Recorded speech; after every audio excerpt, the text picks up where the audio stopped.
Hello guys! So for today's video, papasyal natin yung mga tita ko na galing from California. Yes, so 2 days lang sila dito sa state namin and it's their first time. So ngayon kararating lang nila galing airport. If you wanna see the video kung paano namin sila sinundo, I mean my mom picked them up from the airport, tsaka yung brother ko, follow her vlog at Tita Lanis. Nandun yung mga video kung paano nila sinundo sila sa airport. So anyway, so ngayon tignan natin kung ano yung mga mapupuntahan namin sa first day na dumating sila dito sa state namin. So first day, ang aming unang agenda is to find a church because my other aunt wants to go to church because it's Sunday. So dito nga namin napuntahan ito.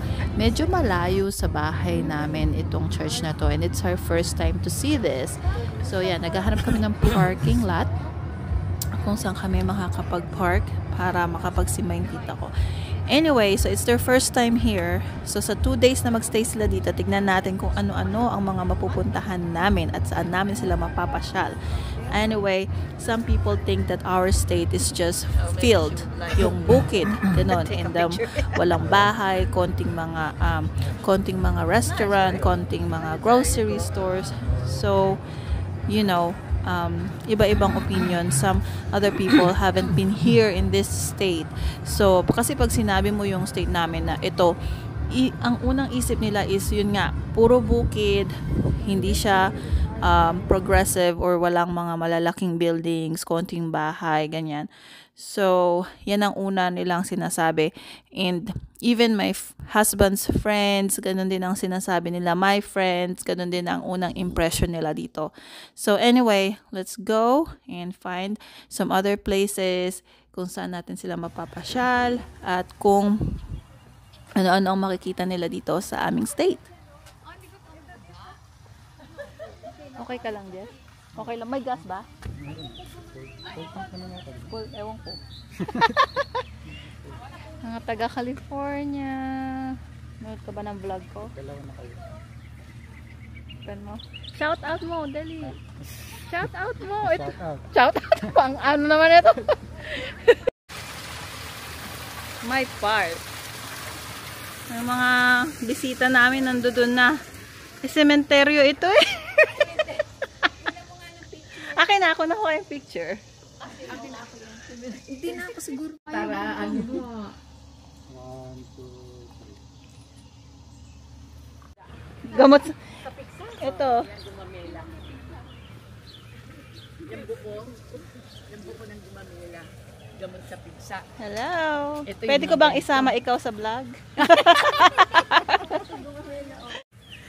Kaya pag kami pizza doon sa Daily City, punta kayo dito. Yan guys, after doon sa simbahan, nagpicture-picture ng kaunti, i-drive namin sila dito sa place namin. So, itong unang drive natin, napuntahan na natin to sa other vlog ko. Ito yung city center or yung tinatawag na parang downtown. Hindi naman downtown. Kung sa baga mayroong maliit na parang mga shopping mall, ganyan. So, ipapasyal natin sila dito. Iikot lang natin kasi Sunday. So, guys, pag Sunday dito sa amin, usually, yung mga stores, yung mga maliliit na stores are closed. They're closed on Sundays kasi dito, it's more important sa kanila yung nagsisimba, nagpupunta sa church. So, iikot lang natin sila dito. Actually, 2 sasakyan nga pala kami. Sa unang sasakyan, it's me, my husband, Violet, Danica, and her cousin. And then, the other sasakyan naman is yung tita ko, my mom. Yung 3 tita ko, yung mom ko, ang nagda-drive is si Jezreel. So, nag-convoy kami.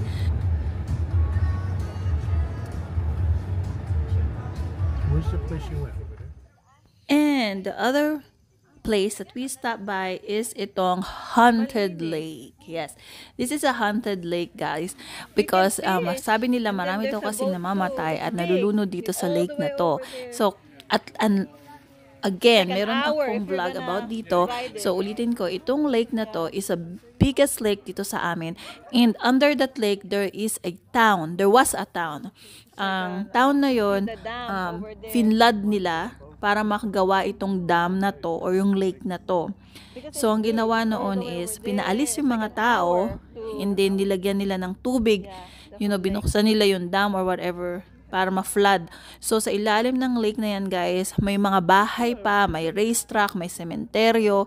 Kaya tawag nila is haunted lake kasi ang inaano nila is maraming mga nagmumulto o kinukuha nila yung mga taong nagbo-boat dyan at maraming namamatay, nalulunod, ganyan. Kahit marunong daw lumangoy is nalulunod daw sila. And then, also, past few days, you know, maraming may mga earthquake and ang center ng earthquake is dyan sa lake na yan. So, medyo controversial siya na lake.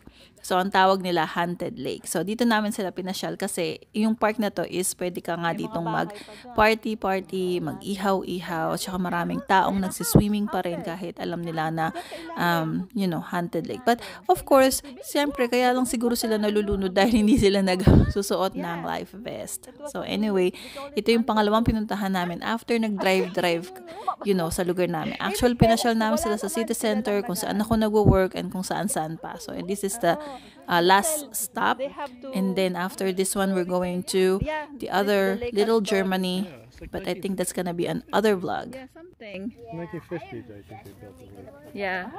There's like a Reservoir, that you can go. Sometimes they take the photography like they can see the height, you know. yeah, there's like a that leads to the river Chattahoochee. Yeah, the Chattahoochee River. Kahit saan, it's a big village. It was a river that they dammed and made into the lake. They flooded it.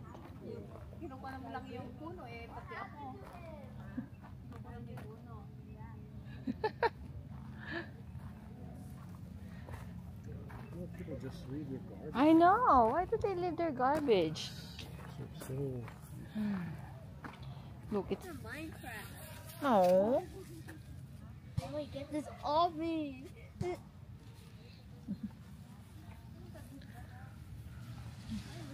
Malinis. Uh-huh. Oh. Look at the water. It's clean.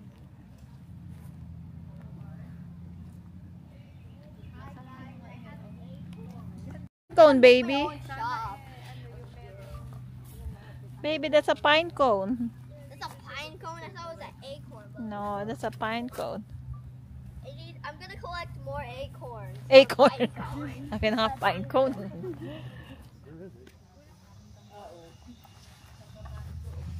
Tapos nang mamulaklak, hindi mo na ano. Ay, sa'yo. Hindi na naabutan. Marami yan eh. Puno. At yung pang isang, ayun pa, isang puno doon. Maliit kaya lang ayaw lumaki. Ayun pa, meron pang isa doon puno. Kaso tapos na. Dakamya, baby. Right? Kamya, oo. Yeah. It's yeah, done. they were all white, but now they all died. May panahon ng Only like 2 weeks. Only 2 weeks and then that's it. Mhm. Maybe they'll grow. Next year. Rosal. Next year again. It's every year. Only 2 weeks.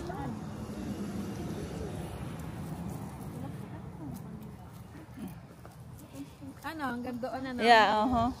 Yeah, until there. All the way over there. Hanggang saan, hanggang doon sa may ano yun? Yung, Sa inyo. yung may bakod na yun hanggang doon. Ganun. Oh, yan. Eh, di sa inyo pa rin pala. Opo, ayan sa amin. Naku, sayang naman ang lupa. Kaya nga eh. Magandang taniman ano. Maganda maglagay ng kubo-kubo dito. Na ano? Isa pang bahay. Oh, dito. Parang pahingahan. Pahingahan. Like another little house they said. Yeah, good. Is it allowed or? I don't know. Tatanong mo sa home. The HOA. You have to ask the HOA. I know there's a lot of wasted land. It's like, we got like you could put like a big driveway. Eh, ang lagay mo pero parang storage. No, like an office or something, or a 14 by gym or 14. something. Ay, 10 by 10 ba yun? Eh, pwede. Storage naman eh. Pero may pitan.